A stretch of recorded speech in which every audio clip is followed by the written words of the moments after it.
beda nih bebannya begitu bayar pajak sesuai dengan NJOP maupun NJOP plus sekian persen ataupun transaksi real.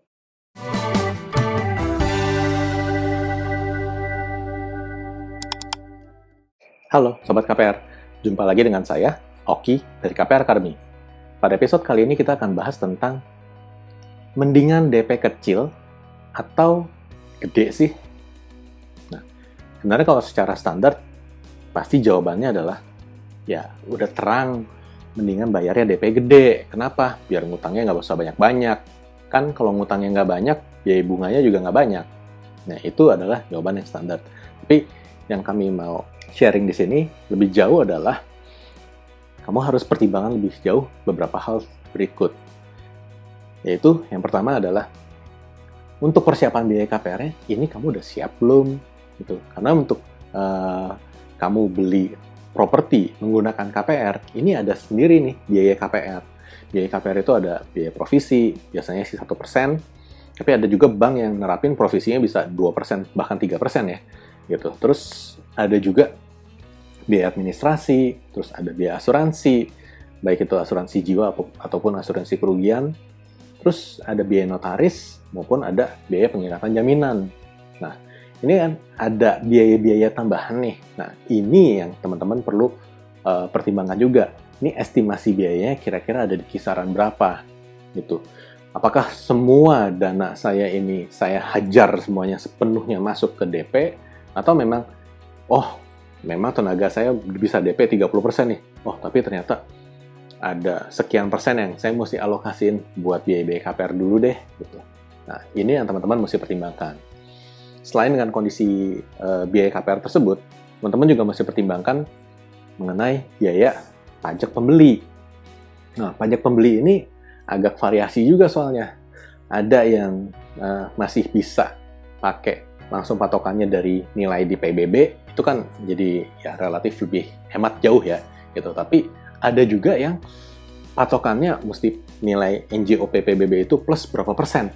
Nah, ada juga satu lagi nih, alternatif yang ketiga, bank yang netapin saya nggak peduli berapa nilai di PBB segala macam, jujur aja transaksi kamu nilainya berapa.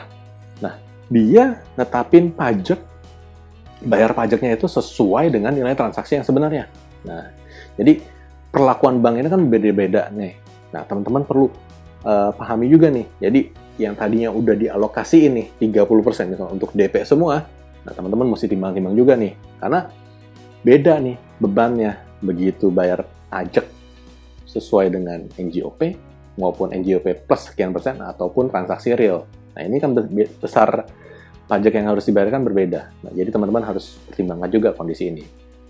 Nah, kondisi yang lain yang perlu teman-teman pertimbangkan lebih lanjut juga terkait dengan nantinya apakah akan ada kebutuhan renovasi. Nanti pada saat pindahan juga biayanya seperti apa gitu. Jangan sampai nanti pindahan segala macam atau udah nggak mikirin lagi untuk renovasi segala macam. Mikir masuk udah siap. Ternyata baru ditinggalin 2 hari, hujan, mulai kelihatan ada bocor. Nah, jangan sampai kejadian kayak gitu dan nggak punya dana. Itu nggak enak banget, gitu. Jadi, teman-teman mesti pertimbangkan hal-hal tersebut. Nah, pertimbangan lain yang perlu teman-teman juga pikirkan lebih lanjut adalah kondisi saat ini, bunga KPR kan relatif lebih rendah nih. Relatif lagi dalam taraf-taraf yang sangat bersahabat kalau menurut saya. Karena besarannya ini ada di range biasanya sekitar 5-9% gitu. Nah, kalau dapat yang di angka-angka 5-7% itu udah sangat-sangat bersahabat. Jadi kayaknya teman-teman mungkin boleh pertimbangkan sebagian dana yang tadinya buat ngurangin nih utangnya nih KPR gitu, buat di DP itu, ini gimana kalau ini dialokasikan ke instrumen investasi yang lain. Sepanjang imbal hasilnya masih bisa menghasilkan lebih tinggi dari bunga KPR yang teman-teman harus bayarkan, otomatis kan teman-teman jadi ada cash flow tambahan dari selisih tersebut. Misal nih, teman-teman bayar bunga KPR tuh 7% misalnya. Yang ada dana nganggur, teman-teman alokasikan untuk investasi, misalnya di mana gitu, dan itu misalnya menghasilkan imbal hasil 10%. Ya itu kan teman-teman ada cash in ya, istilahnya uang masuk 3%. Nah, kondisi tersebut patut dan wajib teman-teman pertimbangkan juga.